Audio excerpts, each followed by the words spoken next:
The silence of dawn is broken by a single cry, fragile, trembling, yet piercing through the still air of Egypt. It is not the cry of war, nor the sound of despair, but the voice of destiny floating down the Nile. A tiny basket drifts gently upon the golden waters, cradled by the current, and among the tall reeds, a young girl watches. Her name is Miriam.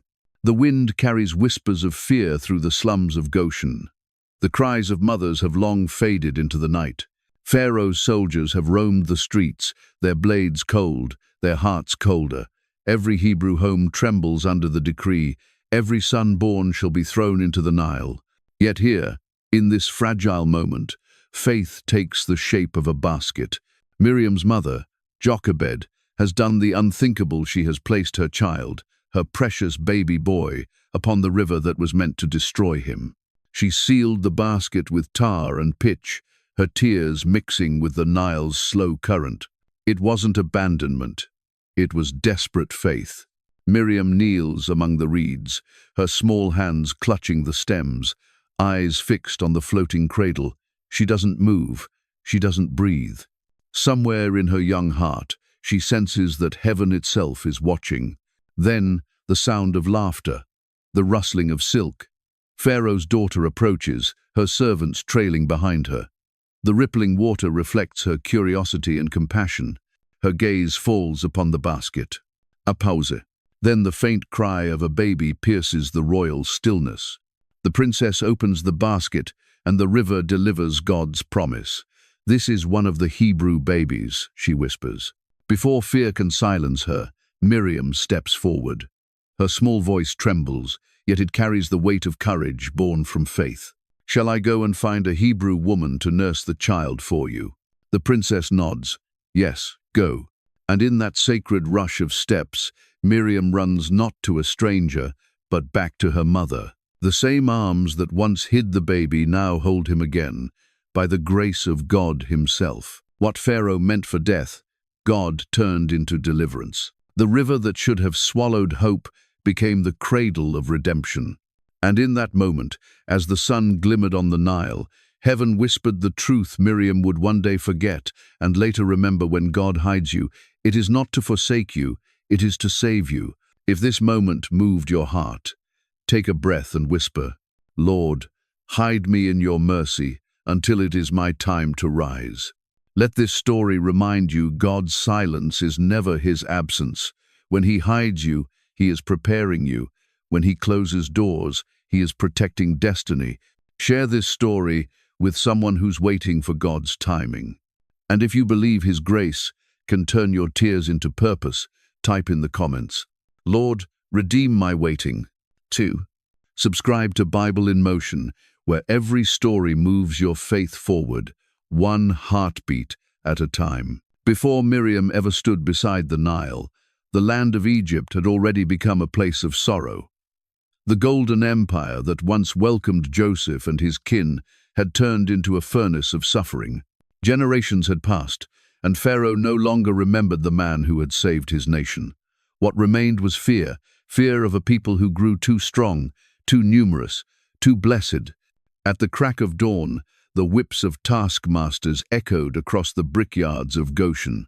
Men bent under the weight of clay and straw. Women carried water under the blazing Sunday.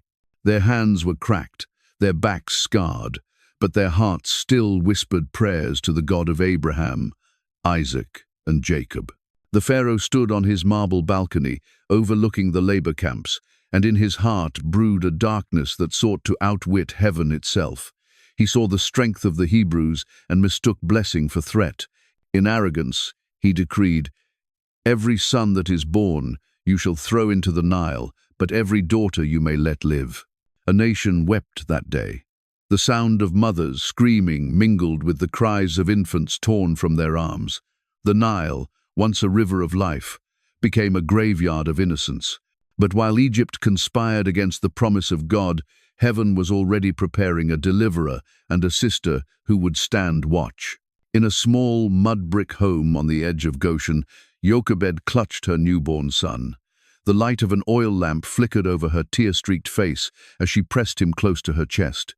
Her husband, Amram, stood silently beside her, helpless against the tide of evil sweeping their land. Outside, soldiers marched. Inside, faith whispered. For 3 months, they hid the baby. Every creak of the door, every shout in the distance made Jochebed tremble, but she refused to surrender to fear. There was something holy about this child, something that drew heaven's protection. And standing near the doorway, watching her mother rock the baby, was little Miriam. Her young eyes burned with both fear and wonder. She didn't yet understand that the tiny infant in her mother's arms would one day stretch out his hands and part the sea. She only knew that this moment mattered, that somehow her family was caught up in a story far greater than Egypt's cruelty. The night outside was dark, but inside that small home, faith flickered like a stubborn flame. Because even in a world ruled by Pharaoh, the true king was already at work, writing redemption into the cries of his people. The night was heavy with silence, the kind of silence that presses against the chest and makes the heart ache. Outside, the streets of Egypt were restless. The boots of soldiers echoed against the stone, their torches flickering like angry stars in the darkness. But inside a small home at the edge of Goshen, a mother was praying over a miracle she could no longer hide. For 3 long months, Jochebed had kept her baby hidden. Every sound had been a risk. Every whisper could have been a death sentence.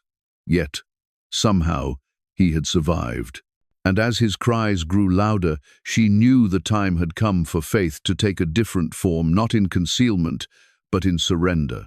By the dim light of dawn, she gathered reeds and papyrus, her hands trembling but steady with purpose. With tar and pitch, she sealed each gap, every layer pressed with silent prayer. She didn't build a coffin, she built a cradle. Her tears fell onto the surface of the basket, mixing with the tar as if sealing her faith into its seams. Miriam stood beside her mother, small and silent.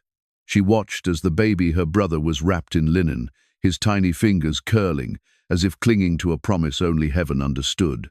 "God of our fathers," Jochebed whispered, "hide him, the way you hide your plans from the eyes of kings." The morning sun was pale when they reached the riverbank. The Nile shimmered, calm and cruel all at once. Every mother in Israel had feared this river. It had swallowed too many sons. But this morning, it would become something else, the very path of deliverance. Jochebed placed the basket among the reeds. For a moment, her hands refused to let go. Miriam saw the battle in her mother's eyes, faith wrestling against fear, love torn between holding and releasing. Then, slowly, Jochebed withdrew her hands, and the current carried the basket into the reeds. It wasn't abandonment, it was faith in motion. Hidden among the tall papyrus reeds, Miriam crouched low, her heart pounding against her chest. The sound of the river was a song of both danger and destiny.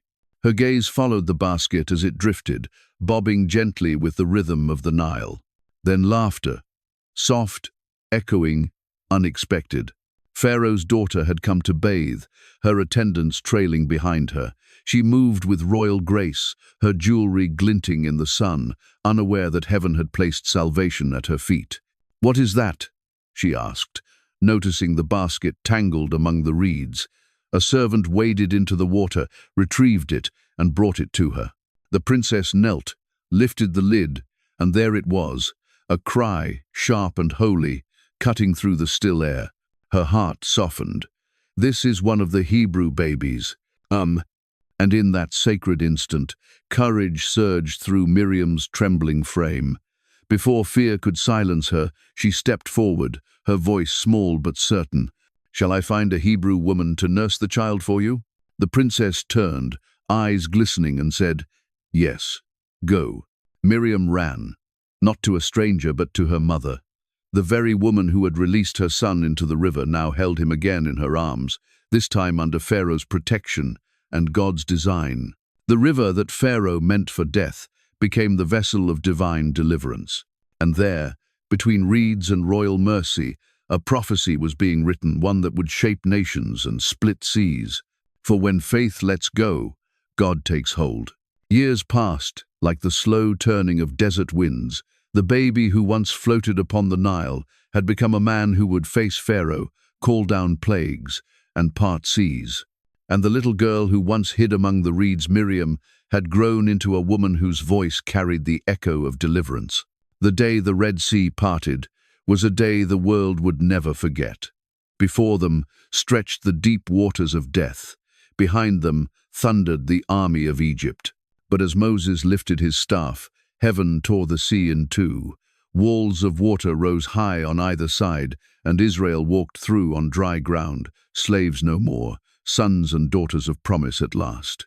When they reached the other shore, the waves crashed behind them, swallowing chariots, horses, and pride alike. For the first time in 400 years, the sound of chains was replaced by the sound of freedom. The air was thick with awe, and then, through the silence, came a voice. It was Miriam. The same girl who once stood trembling at the Nile now stood upon the sands of victory, tambourine in hand. Her grey hair caught the sunlight, her eyes glistened with tears. She lifted her hands high and began to sing a song not just of triumph, but of remembrance. Sing to the Lord, for he has triumphed gloriously. The horse and its rider he has thrown into the sea. Exodus 15:10-11. One by one, the women joined her. Their tambourines rang like the heartbeat of heaven. Their feet stamped against the sand in rhythm with gratitude. The desert itself seemed to echo with the sound of praise. In that moment, Miriam became more than Moses' sister. She became the first woman ever called a prophetess. Her song wasn't born from talent. It was born from testimony. Every note she sang carried the memory of the river, the reeds, and the faith that once trembled in her small hands. But as she led the people in dance, as the waves of song rippled across the camp, another tide was rising, one unseen, subtle, and silent. Beneath her worship, pride began to stir. It is easy to sing when the waters part. It is harder to stay humble when you've held the tambourine of victory. The sound of tambourines faded into the wilderness wind, and Miriam, the prophetess of praise, would soon learn that even the most faithful heart can forget the sound of surrender. The wilderness has a way of revealing what comfort conceals. It stretches the heart, dries the tongue, and tests the soul. For years, the people of Israel wandered through its endless sands, their praises fading into complaints, their memories of Egypt tangled with discontent. Miriam, once the voice of worship, now walked among the weary. The tambourine that once rang with joy hung silent at her side. The same woman who had danced for God's victory now murmured in the shadows of jealousy. Moses had become the chosen mouthpiece of God, the man who spoke with heaven face to face. But as his authority grew, so did the distance between siblings. Miriam watched as her younger brother stood before the people, as the cloud of God's presence hovered over him, as the Lord called him friend. And somewhere deep inside her, a whisper began. Has the Lord spoken only through Moses? Hasn't he spoken through us too? That whisper grew soft at first, then steady, then sharp enough to pierce the peace of heaven. Aaron stood beside her, nodding with quiet unease. He too had felt the sting of being overshadowed. Together they let their grumbling take shape, cloaked in reason, but born from pride. It began with criticism not of God, but of Moses' wife, a Cushite woman. But the root wasn't about marriage, it was about envy. Pride never speaks plainly. It hides behind concern, behind righteousness, behind the illusion of equality. Yet heaven hears what hearts hide. The pillar of cloud that guided Israel stopped moving. The air grew still, the camp hushed. Then the voice of the Lord thundered through the silence. Come out to the tent of meeting, all three of you, Moses, Aaron, and Miriam. The three approached. The cloud descended, thick and bright, a holy storm settling upon the tabernacle. And from within that cloud came the voice that no mortal could ignore. If there were prophets among you, I, the Lord, would make myself known to them in visions. I would speak to them in dreams, but not so with my servant Moses. With him I speak face to face, clearly, and not in riddles. He sees the Lord as he is. So why were you not afraid to speak against him?" The echo of those words split the air, and heaven fell silent. Then, slowly, the cloud lifted. And there stood Miriam, her skin pale as snow. The color of her pride had become the mark of her punishment. Aaron turned, horrified. "Oh, my master, please don't punish us for the sin we have so foolishly committed." But it was too late. The prophetess of praise had become the leper of silence. The tambourine fell from her hand, the song of victory replaced by the stillness of judgment. As the camp watched in fear, Moses did what few could. He fell to his knees and prayed for the one who had spoken against him. "O God, please heal her." And heaven heard. But healing would not come through haste. It would come through humbling. The Lord replied, "Let her be shut outside the camp for 7 days, and afterward she may be brought in again." 7 days of silence, 7 days to listen, not to the voice of pride, but to the whisper of mercy. The prophetess, who once led nations in song, now sat alone under the desert moon, her skin pale, her heart breaking, yet her soul, perhaps for the first time, finally still enough to hear the God who had always been speaking. The desert at night is not truly silent. It breathes in soft winds, in whispering sands, in the lonely call of distant creatures. But for Miriam, the silence was different. It was not around her, it was inside her. For 7 days, she sat outside the camp. No laughter, no voices, no tambourine. Only the sound of her own heartbeat and the echo of her choices. The people of Israel continued their journey, but they did not move forward. The camp stood still, waiting for Miriam. The woman who had once stood tall beside her brothers now sat in the dust, her skin pale and raw, her spirit trembling beneath the weight of divine correction. Each dawn, she would lift her eyes toward the cloud of God's presence resting in the distance. She could see it glowing softly above the tabernacle, yet she could not approach. The distance between her and the presence was no longer measured in steps, but in surrender. It was in that exile that Miriam began to understand what it meant to be silenced by God. God had not silenced her to shame her, he had silenced her to save her. In the hush of isolation, she remembered everything: the Nile, the basket, the laughter of Pharaoh's daughter, the trembling moment she had dared to speak up in faith. She remembered the sea, the tambourines, the song of victory that once rose from her lips. And she remembered how pride had stolen her voice long before leprosy did. Now, stripped of glory, stripped of position, she was left with nothing but grace, the kind that doesn't shout, but whispers through brokenness. At night, she would whisper to herself, "Lord, if you will still use me, teach me again to listen." There was no vision, no dream, no angelic visitation, only quiet. But it was in that quiet that her heart began to heal. Somewhere in the camp, Moses prayed for her. His intercession was not forgotten. Grace was already on its way. On the 7th day, the priest came to her tent. His eyes softened as he looked upon her. The whiteness was gone. The skin that had marked her shame was now whole again, not perfect, but redeemed. The word spread through the camp, "Miriam is healed." And when she returned, the people rose to greet her. They had waited, all of them. The nation would not move until she was restored.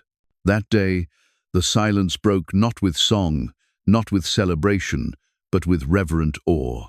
Miriam lifted her face to the heavens, tears streaming down her cheeks. She had lost her pride, but found her peace. The same God who had struck her had also healed her. The silence had not been punishment, it had been preparation. For in the stillness, she had heard the truth that even prophets must learn.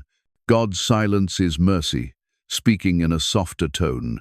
Years passed like grains of sand slipping through an unseen hand. The wilderness became home, a vast, endless waiting room between bondage and promise.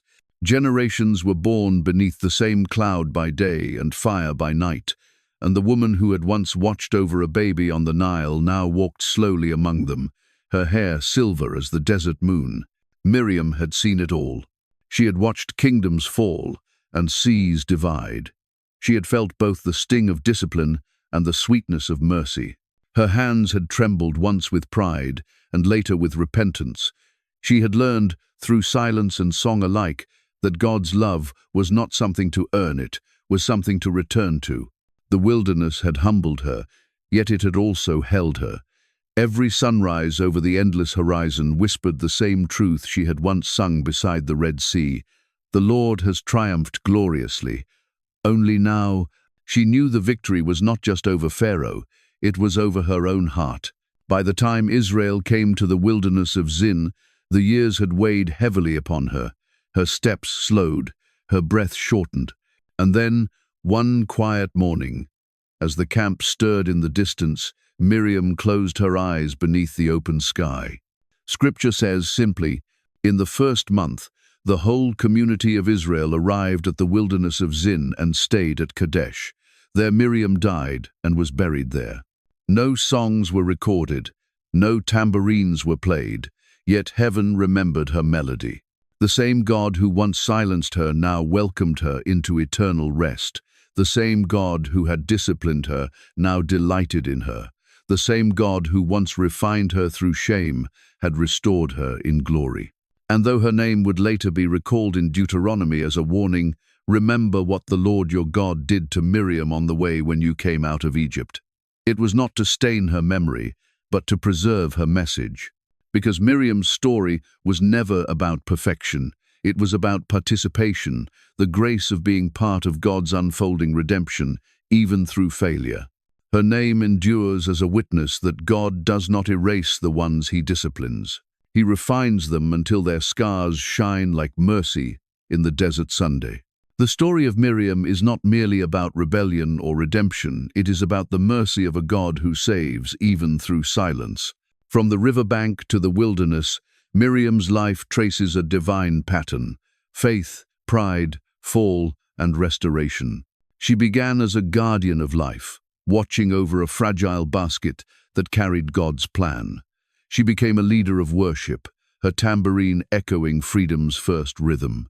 And yet, the same woman who once sang of deliverance later struggled with jealousy toward the one she had once protected. Her journey mirrors our own.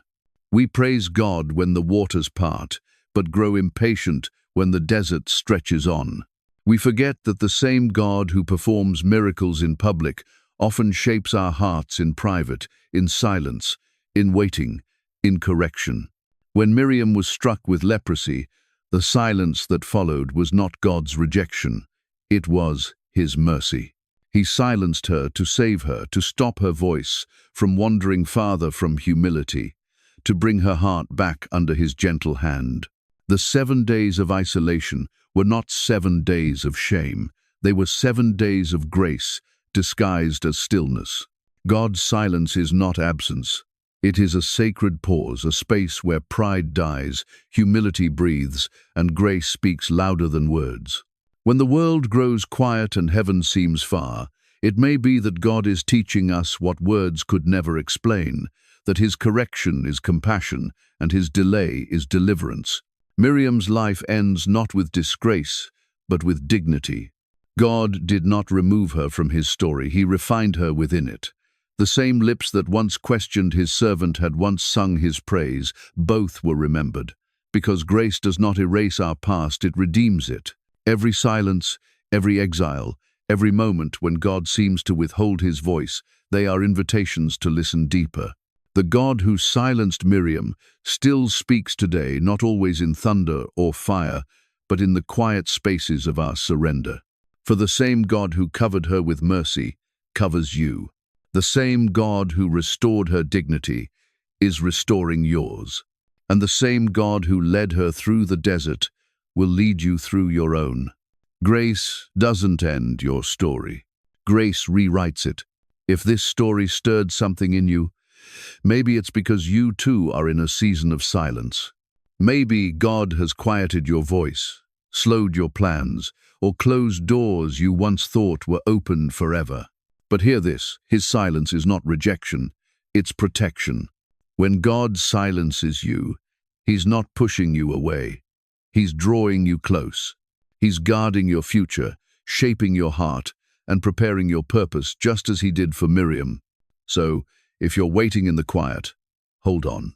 If you feel unseen, stay faithful, because the same God who watched over Miriam on the Nile is watching over you now. And when the time is right, he will lift you from the water hole, healed and ready.